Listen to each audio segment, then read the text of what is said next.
तो हेलो दोस्तों, स्वागत करते हैं आपके प्यारे से यूट्यूब चैनल एपी सरबरिया में। आज की इस वीडियो में बात करने वाले हैं कि क्लास 10 संस्कृत के सबसे महत्वपूर्ण गद्यांश 2024 बोर्ड एग्जाम में आएंगे और यह गद्यांश पढ़ने के बाद 100% आपको क्लियर हो जाएगा। यही तो हम नहीं कह सकते कि यही गद्यांश आएगा, लेकिन ये क्लियर हो जाएगा कि आप लोगों को किस तरीके से गद्यांश करनी है। क्लियर? चलिए, आपको क्वेश्चन कैसे देगा, लिखा रहेगा निम्नलिखित गद्यांशों का संदर्भ सहित हिंदी में अनुवाद कीजिए। मतलब कि एक गद्यांश देकर और आपसे पूछेगा कि उसका हिंदी में संदर्भ लिखना है और अनुवाद करनी है। क्लियर?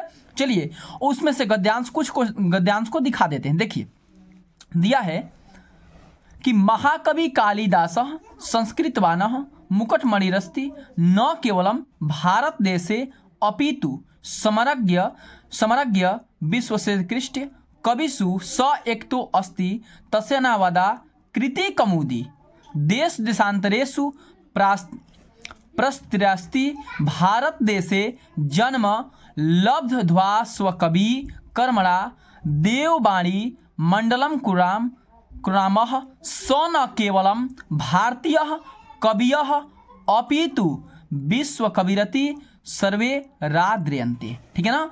तो इसका आप लोग कैसे करना है, यहां से लेकर यहां तक ब्लैक पेन से डॉट डॉट डॉट करके और यहां विश्व कविरति सर्वे राद्रियन्ति यहां तक लगाकर और नीचे लिखनी है। सबसे इसमें इंपॉर्टेंट क्या है, जरा देखो, सबसे इंपॉर्टेंट है संदर्भ। आपको ये बताइए कि हम दो ही ऑप्शन है। क्या ऑप्शन है कि या तो ऐसा 10-15 गद्यांश बोलकर रटवा दे या कुछ ट्रिकी मेथड से ऐसा बताएं कि ये टॉपिक आएगा तो आप लोग समझिएगा कि इस पाठ का है तो संदर्भ लिखिएगा, और ये टॉपिक आएगा तो समझिएगा कि इस पाठ का है। तो दोनों में से कमेंट जरूर कीजिएगा कि कौन सा परफेक्ट होगा। क्या परफेक्ट मतलब कि ऐसा 10 गो कराएंगे और उसी को बताएंगे, इसी को पढ़कर जाओ, एग्जाम में डायरेक्ट आएगा यही। क्लियर? उसका संदर्भ हिंदी में अनुवाद रट लीजिएगा, और नहीं तो इसका टेक्निकल बताएंगे। जैसे कवि कालिदास से तो यह महाकवि कालिदास का पाठ का है, ऐसे कुछ टॉपिक लेकर तो ऐसे बताएंगे। लेकिन आप लोग को गद्यांश तो पढ़ना ही होगा, संदर्भ क्लियर हो जाएगा, लेकिन गद्यांश पढ़ना होगा। तो कमेंट में कीजिएगा कि ऐसा 10 से 12 हम इंपॉर्टेंट बता दें या कुछ ट्रिकी मेथड बताएं। ठीक ना? चलिए, तो इसमें कहा है संदर्भ में कि प्रस्तुत गद्यांश हमारी पाठ्यपुस्तक संस्कृत के गद्य खंड गद्य भारती में संकलित किस पाठ से लिया गया है, तो कवि कुलगुरुवः कालिदास शीर्षक पाठ से उद्धृत है। जिसे हम लोग हिंदी में लिया गया है लिखते हैं, इसी तरीके से यहाँ पे क्या लिखते हैं, लिया गया है, तो यहाँ लिखते हैं उद्धृत है। फिर से एक बार कि प्रस्तुत गद्यांश हमारी पाठ्यपुस्तक संस्कृत के गद्य खंड गद्य भारती में संकलित कवि कुलगुरुवः कालिदास शीर्षक पाठ से उद्धृत है। और ये संस्कृत कवि कुल कालिदास क्या कीजिएगा, थोड़ा सा रेखांकित कीजिएगा। चलिए, अब इसको ऐसे पढ़ते हैं कि महाकवि कालिदास से संस्कृतवान मुकुटमणिरस्ति, यानी कि महाकवि कालिदास संस्कृत के कवियों का मुकुटमणि है। अर्थात महाकवि कालिदास को संस्कृत के कवियों में सर्वश्रेष्ठ कवि माना जाता है। मुकुटमणि कहो या सर्वश्रेष्ठ कवि को क्या कहोगे कि महाकवि कालिदास संस्कृत व्यान मुकुटमणिरस्ति, यानी कि महाकवि कालिदास संस्कृत के कवियों में मुकुटमणि है या सर्वश्रेष्ठ कवि माने जाते हैं। न केवलम भारत देशस्य अपितु समरज्ञ विश्वकृष्ट कविषु स एक तो अस्ति तरसनाद कृतिकमुदी देश देशांतरे प्रसिद्धि। चलिए, केवल भारत देश के ही नहीं अपितु संपूर्ण संसार के, थोड़ा सा इसको ऐसे कर लेते हैं, केवल भारत देश के ही नहीं अपितु संपूर्ण संसार के उत्कृष्ट कवियों में, उत्कृष्ट कहो या सर्वश्रेष्ठ कवियों में वे प्रसिद्ध है। कौन भाई? कालिदास। यानी कि संपूर्ण संसार के कवियों में से उत्कृष्ट कवियों में वे प्रसिद्ध है या कालिदास प्रसिद्ध है। नेक्स्ट देखिए, कह रहा है भारत देशे जन्म लब्धवासी कवि करनाम देववाणीय मंडलम कुरुनामः स न केवलम भारतीय कवि अपितु विश्व कवि सुरेंद्रन्ते। कह रहा है कि भारत देश में चंद्रिका देश देशांतरों में फैली हुई है। यानी कि भारत देश में जो इसकी चंद्रिकाएं हैं वो देश देशांतरों में क्या हुई है, फैली हुई है।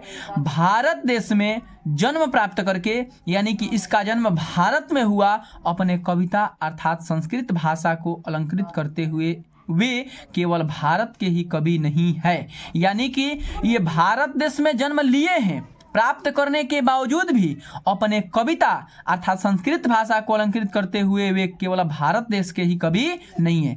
उसके पढ़ने को शीर्षक में मिलता है कि यह भारत देश के ही कवि नहीं अपितु विश्व कवि। थोड़ा सा चलिए, विश्व कवि के रूप में सभी इनको सम्मान करते हैं, अर्थात विश्व कवि के रूप में इसे क्या करते हैं, जानते हैं।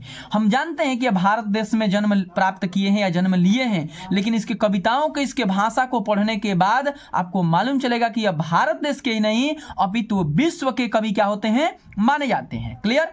थोड़ा सा दूसरे शीर्षक पे चलते हैं कि भाई ये भी जो दूसरा शीर्षक है बहुत ज्यादा इंपॉर्टेंट है, काफी इंपॉर्टेंट है, और हम कह सकते हैं कि नैतिक मूल्यानि और कवि कुलगुरु कालिदासस्य से इस चैप्टर से 100% आप लोग को चांस रहता है आने के लिए, और हम 100% इसी चैप्टर से शीर्षक लिए हैं। चलिए शीर्षक को स्टार्ट करते हैं। कहा है कि नैतिक मूल्य व्यक्त्यः सामाजिक प्रतिष्ठाभिवर्तः मानव कल्याणे नैतिकता आवश्यकी नैतिकतव व्यक्तः समाजस्य राष्ट्रस्य विश्वस्य कल्याणम कुरुते।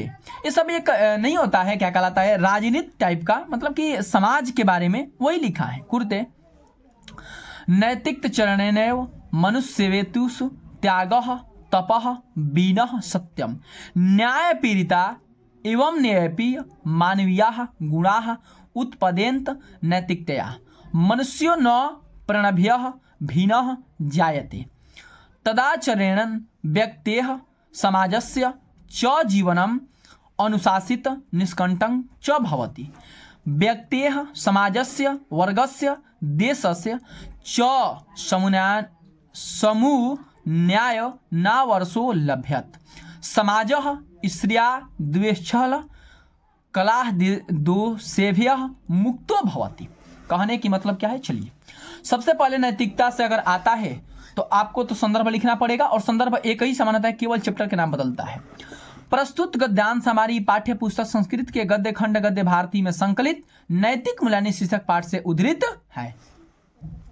चलिए अब कहेंगे, थोड़ा सा ऊपर नहीं हो पा रहा है तो क्या कीजिएगा कि पहले इसको स्क्रीनशॉट ले लीजिए, उसके बाद थोड़ा सा लाइन बाय लाइन इसको स्क्रॉल करके चलते हैं। कह रहा है कि नैतिक मूल्यों से व्यक्ति की सामाजिक प्रतिष्ठा बढ़ती है। यहाँ पे कहा था ना कि नैतिक मूल्य व्यक्ति के सामाजिक प्रतिष्ठा भी अर्थ, यानी कि नैतिक मूल्यों से व्यक्ति की क्या होती है, सामाजिक प्रतिष्ठा बढ़ती है।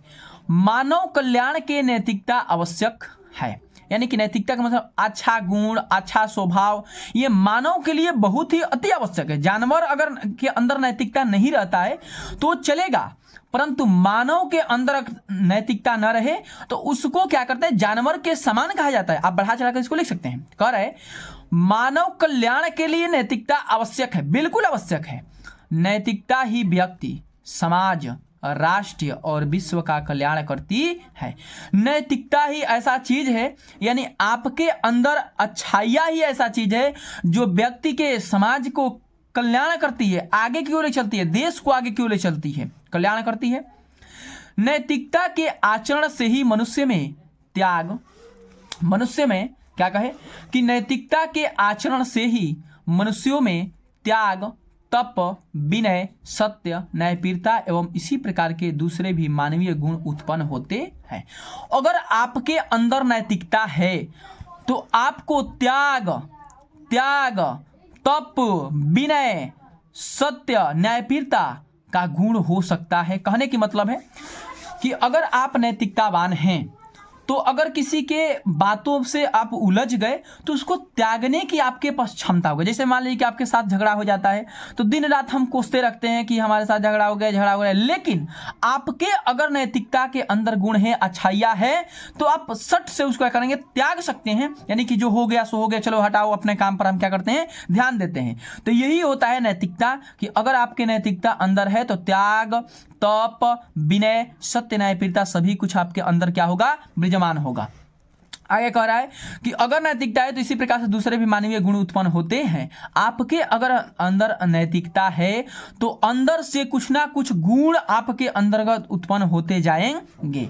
आगे देखिए, कह रहा है कि नैतिकता से मनुष्य दूसरे प्राणियों से भिन्न हो जाता है। यानी कि अगर मनुष्य में नैतिकता नहीं होता तो उसको भी जानवर की श्रेणी में रखा जाता, लेकिन नैतिकता के ही वजह से इसको क्या किया गया है, भिन्न माध्यमों में बांट दिया गया है। कह रहा है उसके आचरण से व्यक्ति और समाज का जीवन अनुशासित और निष्कंटक होता है। यानी कि कहने की मतलब है कि जिसके अंदर अच्छाइयाँ होती है या नैतिकता के गुण होता है वह समाज के जीवन में अनुशासित निष्कंटक होता है। व्यक्ति, समाज, वर्ग और देश को उन्नति का अवसर प्राप्त होता है। समाज ईर्ष्या, द्वेष, छल, कलह आदि दोषों से मुक्त होता है। कहने के मतलब है कि जिसके अंदर नैतिकता की गुण होती है उससे देश उन्नति कर सकता है, अग्रसर कर सकता है। समाज में ईर्ष्या, द्वेष, छल, कपट से आप क्या करेंगे, मुक्त कर सकते हैं अगर आपके अंदर नैतिकता के गुण हो तो। अगर किसी से मान लो कि अगर आपके अंदर झगड़ा होता है, किसी का प्रकार की द्वेष होता है, लेकिन अगर आपके अंदर का नैतिकता है तो उसको आप तुरंत क्या कर सकते हैं, त्याग कर सकते हैं। उसका मतलब क्या कर सकते हैं, किसी के अपेक्षा आप ईर्ष्या, द्वेष, छल, कपट आपके अंदर नहीं रहेगा। तो उम्मीद करते होंगे कि आप लोग को ये वीडियो बहुत अच्छा लगा होगा। तो चैनल अगर नए हैं चैनल पे तो सब्सक्राइब कीजिए, लाइक कीजिए, अपने दोस्तों के साथ शेयर कीजिए। और ज़्यादा कोई जानकारी चाहिए तो इस नंबर पर आप मेरे को कनेक्ट कीजिए। नंबर है 95 17 15 70 85। और जो भी डाउट हो इस पे कॉल करना अलाउ नहीं है, आप लोग डाउट अपना क्लियर कर सकते। आज के लिए बस इतना ही। जय हिंद, जय भारत।